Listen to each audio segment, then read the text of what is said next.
Epic Investor, it's Matt Terrio from Epic Real Estate. Good to see you all. This is the place where we show people how to invest in real estate with an emphasis on retiring early. And today we're going to talk about how to fill out a purchase agreement, how to do it strategically. So if this is your first time here, really glad that you found us. If you like what you hear, make sure that you hit the subscribe button before you go. And if this is not your first time here, welcome back. And thank you for sharing this with your friends and family. Really appreciate that about you. You're the absolute best for doing that. All righty. So I just finished up working with a small group of aspiring real estate investors. And every little group that I get to work with, a little bit different. I mean, they've got their own personality, so to speak, as a group. And they've got their own goals. They've got their own interests. And it's really weird how it always plays out. But the training, because of that, the training is really flexible to make sure that they get what they want. So and the course or the training is based on what they want. And so that's kind of the direction that I will take them in. And so each course, each group, each training, a little bit different. And by the way, if you'd like to work with me one-on-one, and it's really easy to do so, just answer a few questions about you and your goals, then pick a time for you and I to hop on the phone and just kind of brainstorm some ideas about what that would look like for you. And really easy to do. The first step is to go to reiace.com. And when you get there, the next steps are very simple. It's all laid out for you. reiace.com. All right. So this last group, we spent, I don't know, a little bit more time on the purchase agreement than usual. You know, there was a lot of interest in it and how it's filled out. Just a lot of questions came up and how to use it in your negotiating with the seller. And they just got a lot out of it. And I just wanted to do my best to recreate that training for you because, you know, if you get this part wrong, filling out the contract, I mean, you can cause a lot of confusion between you and the seller. And we all know what a confused mind does, right? Yeah, it does nothing. It can also demonstrate your incompetence, which is a big concern for a lot of new real estate investors, so much that it could essentially like get in the way of them even filling it out or presenting an offer. And then ultimately, like the seller doesn't trust you because if they don't think you're competent, don't know what you're doing, you know, that trust is going to be waned. And we all know that people like to do business with people that they like and trust, right? And ultimately, you're not going to make any money if you get this part wrong. But if you get it right, the deal is clear. You and the seller, you're on the same page. You look like a pro. You're a total hero. The seller only wants to work with you because you know what you're doing. And then your income and your overall wealth creation becomes unlimited. All righty. So before I get to the three main points on showing you how to fill this out, please know that there's absolutely nothing to be afraid of. A lot of people are really afraid of filling out the contract. And they're afraid of making mistakes and getting it wrong and getting in trouble. And I remember the first time I filled out a purchase agreement, it was as a real estate agent, not a real estate investor. It was a long time ago, and I was filling out my very first one, and I ran it and passed it by my broker, and he just kind of glanced over and said, yeah, okay, it's fine. And I was like, wait a minute, it's like 12 pages. Aren't you going to like look at it and make sure I filled it? I'm sure you did it right. Then it's no problem. And like he had almost no interest and no concern whatsoever. And it was my very first time. So I was like, I couldn't believe it. So, you know, I went and, you know, we submitted the offer and that was fine. It was all good. But I find myself kind of in that same situation these days where, yeah, it's no big deal. Just throw it out there and it's fine. Right. And people are so concerned and they like checking every little detail, which is important, but you really can't mess it up. There's really nothing to be afraid of. There's no jail for filling out the contract wrong, nor is it even in the top, it's not even the top 100 causes of death. I haven't lost a student yet. But if you just operate by the golden rule, you treat others as you'd want to be treated, you've got nothing to worry about by filling out contracts, okay? I mean, even if you do it wrong. So let's go over the first three main points. And by the way, if you have any questions, go ahead and put them there in the chat box. And I will go ahead and once we're all done, I will go ahead and answer those. I'm kind of playing my own producer today, so I'm kind of going to demonstrate how this contract is filled out while I'm watching the chat box. So it'll be fun, right? We'll make it fun. Anyway, the three main points that I want to talk about. First thing, when it comes to real estate, you've probably heard that it's all about location, location, location, right? All about the value of real estate has to do with the location. When it comes to real estate investing and being successful at it, it's all about offers, offers, offers. You've got to write offers. The number of deals you do is going to be in direct proportion to the number of offers you write. So if you're not writing offers, you're not going to make any money. And if you're writing a few offers, you're going to make a little bit of money. If you're writing more offers, you'll make more. If you write a lot of offers, you're going to make a lot of money. That's just how it goes. So the second thing is we have to operate from the mindset as a real estate investor. We're going to buy every piece of real estate based on our price and the seller's terms, or the seller's price and our terms. As long as we can control one of those, we can always make a deal for ourselves. So price and terms. And as we go through this purchase contract, you're going to see, I'll point out the price, which is really simple. You all recognize that. But then there's a lot of different places for terms. Okay, so we'll go ahead and look at that too. And then the third thing is that understand that everything is negotiable. All right, everything is negotiable. It's not like dealing with a bank and dealing with their lending contracts or their loan terms, and they're just like, here it is, take it or leave it. No, it's not like that at all. As long as you and the seller can have a conversation and you can communicate back and forth and you can come to an agreement on how the seller wants to sell their house, it's their house. They can sell it any way that they want to. And if you're okay with that and they're okay with that, anything goes. Everything's negotiable. All right. So let me go ahead and switch over the camera here. Hey, Molly, good to see you. And perfect. So that's how that little thing works. Awesome. Cool. Almost looks like it's professional or something. All right. So let's go into, let me switch over to the cameras here. And it'll be right there. Okay. Perfect. Let me straighten this out like that. Okay. So let me take this other sheet out from underneath so you can't see it. So did I get on both sides? Oh, it did print on both sides. Okay. Well, there we go. All right. So right here, this is the actual purchase agreement. And this is my agreement. This is the one that I use. I've used it over and over and over again, and I had no issues with it whatsoever. But if you have any concerns about whether this is going to work in your market or your state, you might want to run this by an attorney or something like that, just to get confirmation. One little hack on how to get free legal advice, I guess, when it comes to real estate, is just take this to your closing agent and just ask them to look it over and have them see if there's anything that they see an issue with. And there you go. Now you got free legal advice, and you got their certification of approval, I guess, so to speak. Okay. All right. So it's very easy. You're just going to fill in the blanks, and I'll walk you through this whole thing, and I'll fill it out so you got a nice example of it. And by the way, if you want a copy of this, there is a link down below in the description, and you can just click that. Make sure you click the subscribe button and click the like button too. And then you can have the contract. That's the agreement. You don't have to fill out your email or opt into anything like that. I'm not going to put you on any list. Just click the link and it should download automatically on your computer. All right. So this contract is made on, say the 20th day of January. Very simple, right? And this is 2022. Okay. By and between. So the seller's name is going to go here. So we'll just call it Joe Seller Smith. How about that? All right. So the seller, whose address is, now this is their mailing address that goes here. So let's say they live at 123 Main. Okay. Nothing fancy. Y'all know how to do that. Anywhere, USA. Okay. And this would be your name here. You're the buyer. Okay. And it's and or assigns. And we'll talk about that in just a sec. But we'll put Matt, the buyer. Okay. So, it's the buyer that goes there.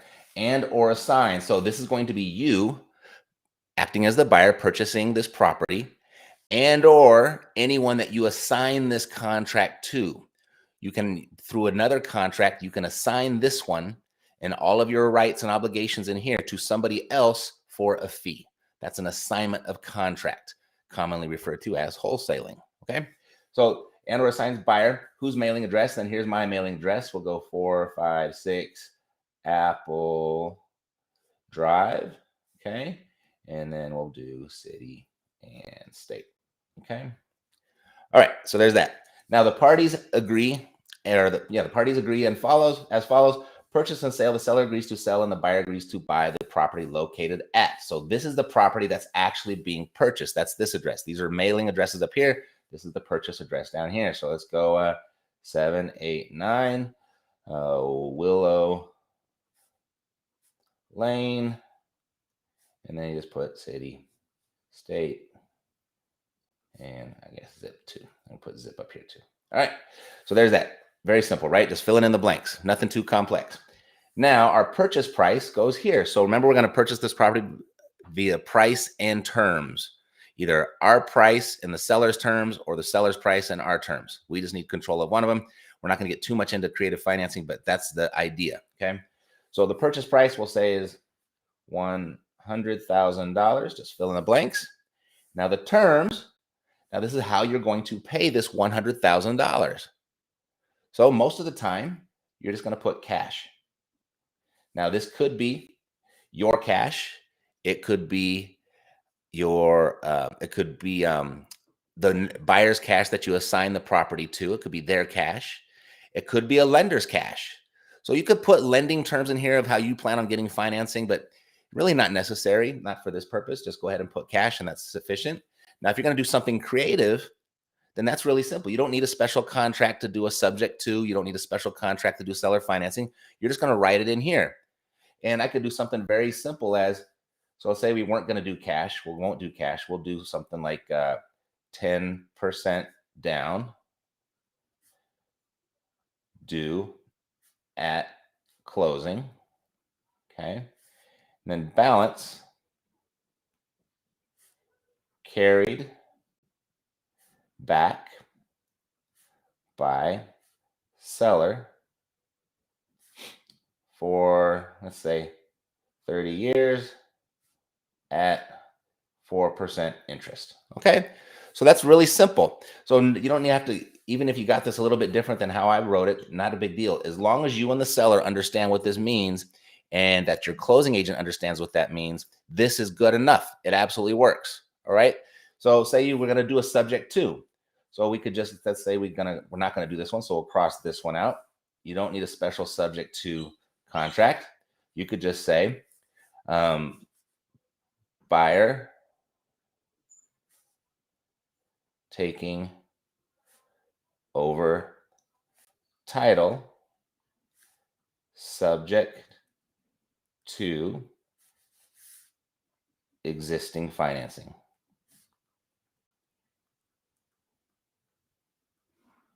Okay, and then you could even say buyer to pay, say you're going to give them a little money, a little down payment, to pay $25,000 to seller at closing. Okay, run out of the room there, but you get it. So my whole point is, I just want to show you that these are the different things that you could write in here. You don't need a special contract for seller financing. You don't need a special contract for subject to. You can just write it in there. As long as you and the seller understand what this is and it's understood by the closing agent, then everything is good to go, because they're going to take this information and then write it up formally in the closing documents or the escrow instructions. Okay, so really simple. There's price and terms. Now, prorations. This says property taxes will be prorated based on the current year's tax without allowance for discounts, including homestead or other exemptions. Rents, if applicable, will be current and be prorated as of the date of title transfers. So what this is saying is, when title transfers, that the seller is going to be responsible for their share of the taxes, and the buyer is going to be responsible for their share of the taxes. And then the same thing with rents. If it's closed in the middle of the month, the seller is going to get the portion of the rent while they own the property, and you, the buyer, will get your portion of the rent while you own the property. Okay, so you have to split that month if that were the case. So that's very simple. Defects. Seller warrants property to be free from hazardous substances and from violation of any zoning, environmental, building, health, or other governmental codes or ordinances. Seller further warrants that there is no material or other known defect regarding property which would adversely affect the value of the property. So it's just the sellers give you a warranty that beyond their knowledge, they don't, none of this stuff exists. It's free from all of this stuff. Okay. No judgments. So seller warrants that there are no judgments threatening the equity in property and that there is no bankruptcy pending or contemplated by any title holder. Seller will not further encumber property, and an affidavit may be recorded at buyer's expense, putting the public on notice that the closing of this contract will extinguish liens and encumbrances hereinafter recorded. Okay, so they're just saying there's no judgments, nothing, no funny business, no bankruptcy, nothing like that's gonna interrupt your purchase of the property. Now, possession of property and occupancy, tenants accepted with all keys and garage door openers will be delivered to the buyer when title transfers. Leases and security deposit will transfer to the buyer with title. Okay, so that's what possession. When you get possession, that's what you're entitled to. Now we'll go over to inspections. Now we get into some of the more fun stuff. Inspections. Buyer shall have the right, upon giving the owner 24 hours notice, to enter property and inspect, repair, market, and show property to third parties prior to the scheduled closing date. All right. So sorry if you hear that in the background. They're doing some work on the house and they just started the chainsaw at a timely time. So a buyer shall have the right, upon giving the owner 24-hour notice, This is where you get to inspect, repair, market, and show property to third parties prior to the scheduled closing date, as long as you're giving the seller 24-hour notice. Okay, so that's your right to do that.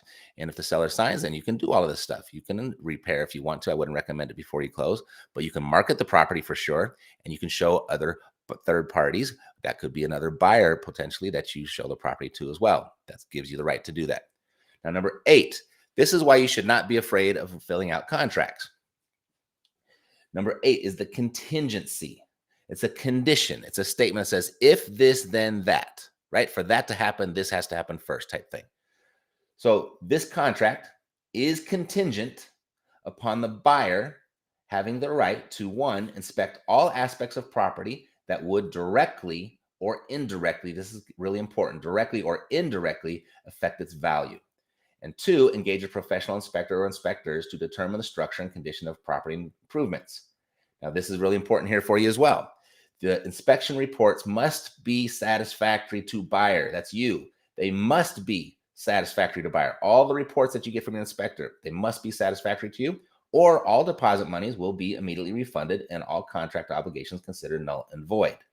So that's essentially your get out of jail free card for anything. So any inspection that you get from either just your general inspector or a roof inspector or maybe a mold inspector, if there's anything on there that you find unsatisfactory that you don't like, you have the right to cancel this contract, and all monies that you may have here as earnest will be refunded to you. Okay. Further up here, number 1, you have the right to inspect all aspects of the property that would directly or indirectly. So that could be the property, that would be directly. The foundation, that would be directly. The roof or the walls, that would be directly. The plumbing or the electrical, that's directly. Now, what's indirectly? Well, that could be you just found out they're building, a giant Walmart across the street, and that might indirectly impact your value negatively. Or you found out that the school system wasn't any good, or you didn't like the crime rate. Or you could say, I heard that they might build an airport in the backyard 5 years from now. That's indirectly. Okay, so this gives you the right. You can really cancel the contract with this clause right here for any reason. And I've had a couple students tested on this where the seller was a little upset, and they even called an attorney, and the attorney called me up, and I said, well, just read paragraph 8 and everything should be fine. He says, oh, He says, oh yeah, I guess you're right. Okay, so that was it. So every time it's been tested, very, very quick conversation, and no funny business happened after that. Okay, so the inspections. Now here's the part that could be part of your terms, part of your negotiating. The inspection shall be conducted, and the contingency concluded within blank working days. So this means it's negotiable. Anything that's blank is negotiable. Working days from the date of acceptance of this contract. So if I customarily will put 14 or 17 in here, just customarily. I could put 1 day in there. I could put 50 days in there. You can put whatever you want. I recommend you put in what you actually want. Okay. But I just kind of put 14 or 17 because it seems kind of reasonable. And that's kind of what most people see all the time. And I typically don't need more than that. But if you're looking at a property that you think you're going to have to do multiple inspections on before you decide whether or not you want to buy the property, you might want to put 30 days or 45 days. It's 100% negotiable. Now, if over here, let's say this is where the price and terms correlation comes in. So let's say this $100,000 was a little bit less than what the seller wanted to accept. And the seller was kind of like, I don't know, that's a little bit lower. I was hoping for 110. So, well, listen here, Mr. Seller.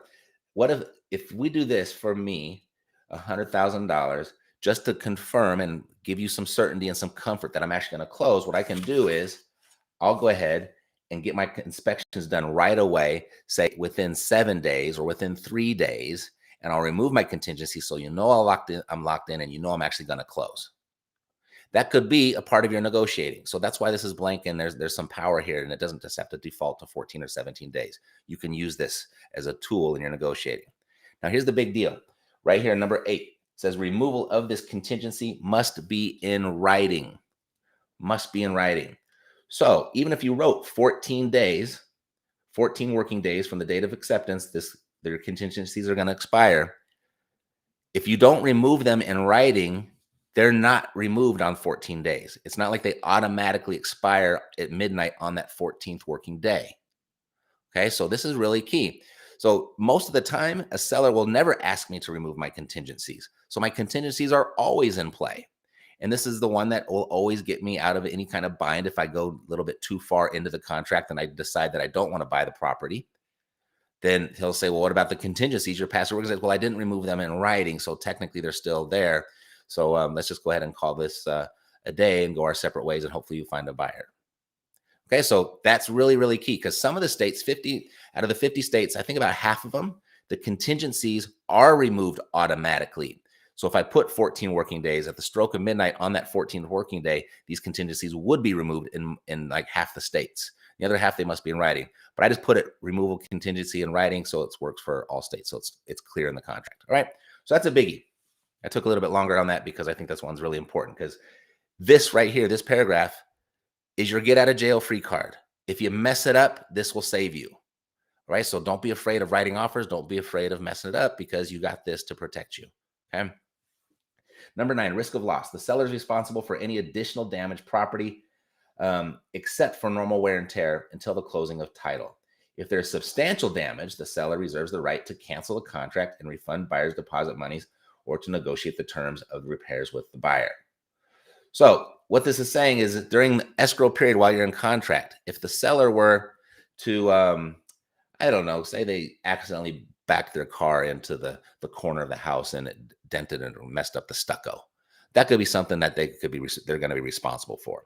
But if there's substantial damage, say a tree fell on the house and busted through the roof, that's substantial damage. The seller reserves the right to cancel the contract and refund buyer's deposit money. So they don't, if it's really a big deal and typically something that was beyond their control, then they don't have to go ahead and do that. Okay, so it just kind of helps them out a little bit. Number 10, acceptance. This instrument will become a binding contract when accepted by the seller, signed by both buyer and seller. If it is not accepted and signed by the seller prior to, this contract shall be null and void. So this right here, this is kind of the expiration date of the contract. So if you wanted to, while you're meeting with the seller and they wanted to think about it and you wanted to leave your contract behind, you say, okay, Mr. Seller, this is what I can do is that I will go ahead and I will leave my contract with you and I'll honor this for 24 hours. And we could say like, okay, today is January 20th. So we'll say January 21st at, what are we at? Say 5 p.m. Okay. And so seller, if they get back to you January 1st or by January 21st at 5 p.m., that would be that you would honor your contract. Okay. If they get after, this contract shall be null and void or shall be void. Okay. So that's what that is. And that could be another negotiating term for you. Let's see. Deposit. Okay. Number 11. Upon acceptance, buyer will place an escrow and earnest money deposit of blank. So again, we're at another blank. We're at another negotiable term. Now, you can put in whatever you want there. I typically will default to just $100. A contract needs consideration for it to be binding, so legally binding. So we have to put something there. And I just had one of my students put in $50 today on a contract and they got it accepted. So it doesn't matter. Now, if this is a property that you really wanted, and again, that the seller was kind of coming down a little bit below what they wanted to or what they were comfortable with, what you could do is, well, Mr. Seller, if we would go ahead and we entered this contract at $100,000 just to make you feel a little bit more comfortable, I'd be happy to go ahead and increase my deposit by $1,000. And then I'll go ahead and I'll reduce my contingency, say, to 7 days. So in 7 days, you'll know that we're locked in. And then this will be here just in case I do back out, and that could be yours in case of a default. Okay. So that kind of like shows your commitment. And even though this is refundable, as long as your contingencies are in place, this can have the perception of you being more committed and giving the seller a little bit more comfort. All right. So this $1,000 that we put here with title, escrow company, and the closing agent, which will be part of the cash paid to the seller when title transfers. So this $1,000 is applied to your sale. All right. Also, do not give this earnest money deposit to the seller. This goes to your closing agent. And Tim, to answer your question, yes, that would be your title company. But I say closing agent because it's referred to as something different in every state. It's going to be a title company. It's going to be, it'll be a title officer, an escrow officer, or it'll be a real estate attorney. All right. So I just use closing agent so it covers all three of those bases. They all provide the same service. They're just referred to something in each state. Okay. All right. Here. So this deposit will be returned to the buyer if title does not transfer in accordance with this agreement, and said title company will cancel this transaction. So if you decided up here in your to exercise your contingencies and cancel this contract, this is due back to you.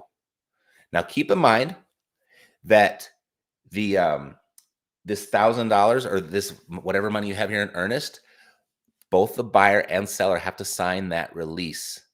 So even if you're right up here and you're contractually and legally able to cancel the contract, the seller still has to sign this.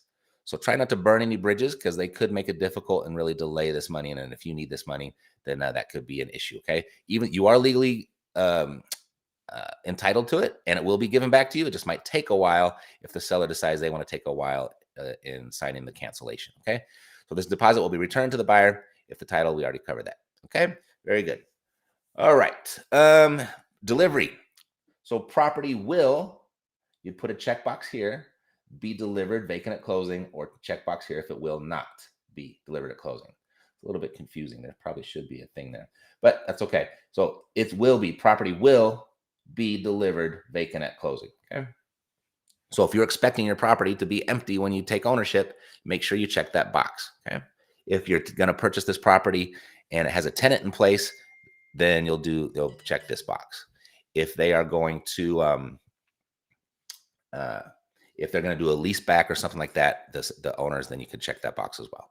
Now, number 13, final verification of condition. This is really important, particularly if you plan on buying the property being vacant. So buyer shall have the right to make a final verification of the property within 5, or you could write something else in there, 5 days prior to close of escrow.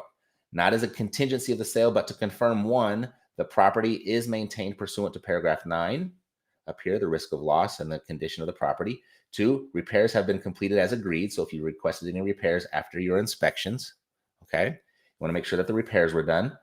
And seller has complied with seller's other obligations under this agreement. So this is really important. This other obligations specifically would refer to number 12. This would be important. So if you plan on taking over this property vacant and you find out after you walk through the, do a final verification of the property, say 3 days before you're going to close, and you're noticing that the seller hasn't even started to pack their boxes, that could be a little bit of a red flag, a little bit of warning that you don't want to send your funds over until they have got their boxes packed and they're ready to move. Okay, so just make sure that you don't take over this property, send in your money. You are now the owner of the property and your seller hasn't moved out, because now they're a tenant. And now you're going to legally would have to evict if that seller wanted to make it difficult for you. All right, so make sure that's really, really important.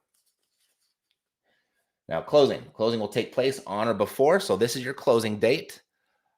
Traditionally, you'll see 30 days. I think it's becoming more acceptable to put 45 days just because things take longer these days. The title is taking longer.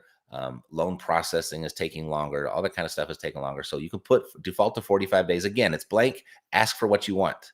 If they counter back, you can always change it, but ask for what you want. So we could say on or before. Today is, say, January 20th is what today is. So that would be take us to February 20th. We could just go choose, let's say, we'll go March 1st. Okay. March 1st.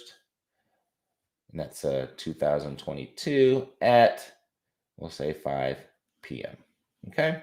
Subject to, now here's the next part, subject to a 90-day period in which the buyer seller shall be permitted to clear any title problems. So if there's something on title that they're unable to get cleared by March 1st, which is it's not uncommon. It doesn't happen. It's not common, but it's not uncommon either. Okay. There might be something where there's an old, what we call a mechanics lien on the property. Say the house was painted, 5 years ago, and they didn't pay that painter, and that painter had filed a lien against the property. And when they try to sell this property, that has to be solved. And that might come up. And then if you can't find the painter by March 1st to negotiate and pay them off or make sure that they get paid off, then you have a 90-day extension. Okay, so that could happen. All right, other agreements. So we've got buyer agrees to purchase property in as is condition. Now, this is really key. And a lot of people think, we'll look at this and take it very literal, and it is literal. You are agreeing to buy the property in as is condition. But just because you agreed to, if something came up in your inspections up here and you didn't want to pay for that, and you can request the seller to make some repairs, even if you said you're going to buy the property in as is condition. You can still ask. So ask if there's something that you want. Just because you ask doesn't mean that the seller can cancel the contract. They might say, no, you said that you're going to buy as condition. I know, but I would like you to repair this for me to follow through. You still have that leverage, even though you agreed to it. Okay. My whole point is, don't be afraid to ask. You can't get in any trouble for asking. Contract subject to an acceptable appraisal, just an extra level of little security for you. I don't think I've ever gotten an appraisal on a property unless I was getting a bank loan or I was getting some sort of like formal loan for it. So, but it's in there if you wanted to do that. Buyer to pay all closing costs. So we're agreeing here, you're agreeing to pay their closing costs. I put this in my contract just because it makes it look like I'm giving the seller something. I'm going to negotiate it down to where this is covered anyway in my negotiation price. But I put it in there just to, it looks like, and I technically, I guess I am doing the seller a favor, but I've calculated up here in my price anyway, so it's not a big deal. Buyer may assign or otherwise transfer any of buyer's rights, title, and interest in and to this purchase agreement to a third party without the seller's consent. So this is your little clause, kind of confirms what you've got here. Buyer and or assigns, and just kind of reinforces that you have the right to assign this contract to another buyer. Okay. Then buyer may place signs and show property immediately upon acceptance of this contract by both parties. So if you want to put signs and show the place, you got the right to do that. And then in the event of a default, the sole remedy shall be the earnest money deposit. And that's going to be whatever money you put right here in paragraph 11. If you mess this up and you did it all wrong and you removed your contingencies and you decided that I don't want to buy this property, I want to cancel the contract, this is as much as you could lose, whatever you wrote in here. Okay? But you can't, they're not going to take you to court and force you to buy a property. So don't be afraid of writing the contracts. All right, let's see. Time is of the essence. With this agreement, each contingency contained herein shall be satisfied according to its terms by the closing date, or this contract extends to provide time for satisfaction of said contingencies. Each party shall diligently pursue the completion of this transaction. Each warranty herein made survives the closing of this transaction. This agreement establishes a prohibition against transfer, conveyance, or encumbrance of title. Okay, just kind of really just legalese right there. But that's the contract. All right. So if you got any questions, let me know, and I'll go ahead and switch back over here. I see some chatter going on, so maybe that's between y'all. All right. Okay. Good evening, Kevin. Thanks for joining us. Let me scroll back up to the top so you get everybody. Let's see. Closing agent. Yes, that was. Most definitely. I like that. You are correct. When doing, you are correct, sir. Let's see. When doing a double close, is there anything we should avoid telling the title company to make the deal go more smooth? No, if you're doing a double close, you're gonna have to have the title agent, right? And they're gonna know that you're not on title. If you're talking about your B2C transaction, they're gonna know you're not on title, so they're gonna know, right? There's nothing really there. You just want to make sure that it's not against their policy. You'll find people out there giving you some pushback, particularly real estate agents. They'll tell you these types of things are illegal and you can't do that. Even some closing agents, some title agents might tell you the same thing. What a double close is not illegal, an assignment is not illegal. Now, it may be against that company's policy to do it, right? But it's not illegal. Just need to find another one. Okay. Let's see. If you got any other questions, let me know about that. Molly, why don't you have this step-by-step in your video lessons? Can you have this added in your lesson 5? Also, do you save your live videos? I was trying to look for how you calculate the lease option. Yeah. Okay, Molly. I actually was kind of making this for dual purposes anyway. So I'm glad you asked. Someone asked me about that. And I was like, oh, it's really easy. And then they said, no, it's not. And I said, okay, well, let me walk you through it. So that's why we're here. Okay, perfect. That will be in there. Let's see. Um, Kevin, good to see you. Let's see. If you can even find a title company to do a double closing, most that I've encountered really shy away from these. Yeah, you're pretty much right, most definitely. But if you have the reputation with them, like if you're a brand new real estate agent, then it might be a little bit difficult. Here, I'll put a link in the chat here. If you come up with that issue, there's a transaction coordinator. It's called Creative Closers.net. So creativeclosers.net is a transaction company that specializes in creative offers and creative deal structuring and creative real estate transactions. And they have a closing agent in all 50 states to represent you. Now, they're going to charge you a fee, I think but they'll process all your paperwork. They'll do everything for you. It's pretty cool. I use them all the time because I don't like paperwork and I'd rather just have somebody else do it. All right. So you can go to creativeclosers.net if you're having a tough time finding a closing agent that will do a double close or an assignment for you. Okay. Let's see.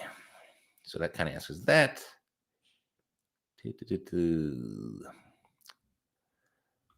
All right. Let's see. Zach, I missed the first, but sorry. Can you show us a subject to contract? This is the subject to contract. It's the exact same contract. The only thing I'm going to do differently is in your purchase agreement, or excuse me, in the purchase price, you'll put the price in. That's the full price you're paying for the property.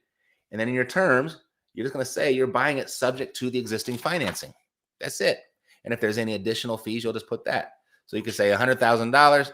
If you're buying $100,000, you can say I'm going to give, say, $25,000 down to the seller, and then subject to the existing financing will be the balance. Okay. And so that's it. And that's enough for the closing agent to know what to do.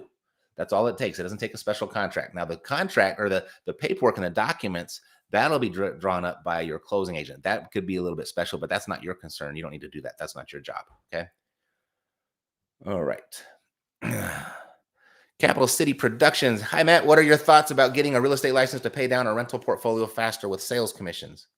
Well, certainly. I mean, if you are to pay down a rental portfolio with sales commissions, so you're selling other houses and you want to get commissions to help pay down this portfolio over here. So, I mean, that's just you've decided to become a real estate agent to generate some extra money to pay down your rental portfolio. If you want to do that, I guess. I don't know if I'm missing something there, but that's how I understand that. I don't see anything wrong with that. You're just going to be a real estate agent on the side, right? To make some extra money. Let's see.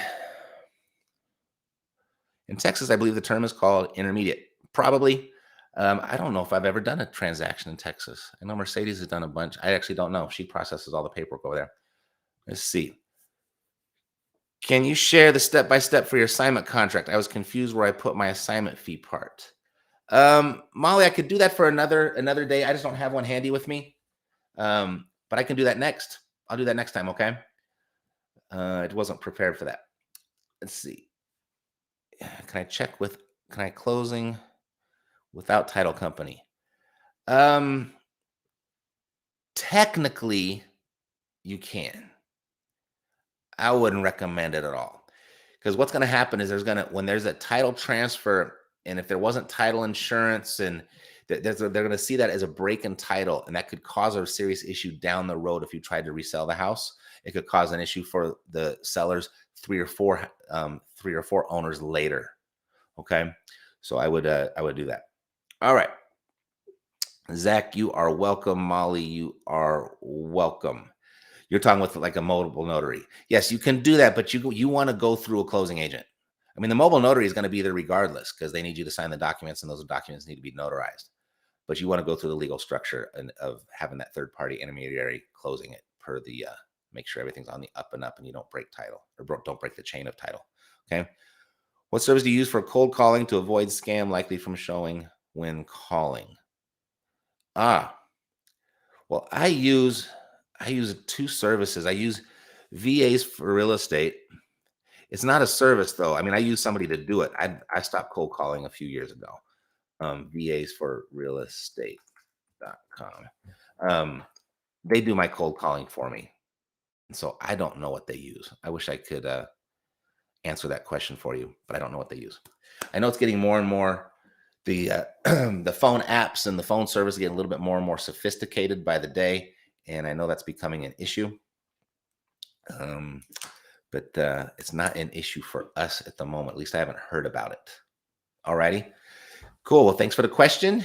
And got some more. Chris, let's see. So it wouldn't matter if you're doing a deal in another state. Creative closers will do all the work for that state, like Texas for Las Vegas. Yes, they operate in all 50 states. They have their connections to do those creative closes in all. What do you call it? They do it in all 50 states. Yep. Sorry, I'm reading and talking at the same time. Got sidetracked. Matt, I've been hearing that some states are getting more strict on regulations on wholesaling. What do you think about that? They are. They absolutely are. You've got the people don't realize that the National Association of Realtors is one of the bigger lobby groups on in DC, and they're very, very powerful. And there's a lot of money that goes through there, as you could imagine, by transacting real estate. I mean, the lenders get paid, and the agents get paid, and the closing agents get paid, and there's just a whole ecosystem of people that make a lot of money when real estate is sold. So they think that wholesalers are stealing business from them, which we all know. If you've wholesaled a property and you've talked to a seller that agreed to it, and you had a buyer that agreed to it, you know darn good and well that seller was talking to you because they didn't want to go through a real estate agent, and that buyer was talking to you because they didn't want to go through a real estate agent. So these are all people that didn't want to work with a real estate agent in the first place, but they still think they are. So they're trying to push legislation on that. Here's the thing. This is why it's really becoming more and more of an issue, is because people are making good money doing it, and they're taking their checks and they're flashing them around on social media, and agents are seeing that and they're complaining about it, and they say it's practicing real estate without a license, and just keep doing it. Don't worry about it. You can still buy and sell on your own behalf. I would just stop using the word wholesaling altogether and referring to yourself as a wholesaler. Like, I might assign a contract if I don't want to keep it, right? If I don't want to keep the house. My intent was to buy the house, and my intent is always to buy and hold the house. But in the event I find out something that I don't like about the house and I don't want to hold it, or something came up and I can't hold it, I can still assign that contract to somebody else. What they're really frowning on is someone calling themselves a wholesaler and treating wholesaling as a business. They don't like that. So I know in Illinois, they probably got the toughest verbiage in their laws. There's that. Then I think Ohio is another, and I think there's one other one that was just added as well. Maybe you guys know, but in those states, but you can still do it. You just got to get a real estate license, and a lot of people frown on that. Ooh, I got to get a real estate license. That sucks. Okay, wholesaling's dead. I see it very differently. I see it as that could be an advantage. Getting a real estate license is not difficult at all. It's certainly not expensive. I mean, it's $300-400, maybe $500, depending on what state, a year. And if they crack down and really enforce those types of restrictions, think of all the people that don't want to go get a real estate license. You just eliminated all of your competition. I think if you're a wholesaler and you don't get your license in Illinois, I mean, if you're in Illinois and a wholesaler and now you're not going to wholesale because now you got to have to get a license, that's ridiculous. Go get a license and go wholesale, because you already know there's a lot of people just like you that are going to give up on it. And now you've got less competition, and that's not a big deal. Okay. Had my license, and I didn't renew it, but it wasn't that difficult. All right. Let's see. Creative Closers link is not working. Let me check this out real quick, because I heard that before. Creative Closer. It's a forwarding domain, and GoDaddy has really been struggling with their. I'll get that fixed. Let me see what happened to it. Okay. Sorry about that. I'm going to get that done. Just write it down and then check it tomorrow, and I'll see, and I'll get back on the phone with GoDaddy and see what happened to it. Sorry about that. When doing virtual wholesaling, how do you find reliable runners to take pictures of your property? Got it. Good question, Sue. Oh, let me put that over here. There's a website called WeGoLook, wegolook.com. They'll go take pictures for you. We go look.com. And then you could also go through taskrabbit.com. They'll do it. I've used both of those services. Okay. And then Rebecca has great advice there too. You can just find a real estate agent or a field agent to go do it for you there too. Okay. Pretty simple. All right, y'all. I think we're good to go. All the questions done. Perfect. So that does wrap up the show then. And if you found this episode valuable, who else do you know that might too? There's a really good chance that you do know someone else who would. And when their name comes to mind, please share with them and ask them to click the subscribe button when they get here. And I'll take great care of them. God loves you, and so do I. Health, peace, blessings, and success to you. I'm Matt Theriault, living the dream. Take care. Bye-bye.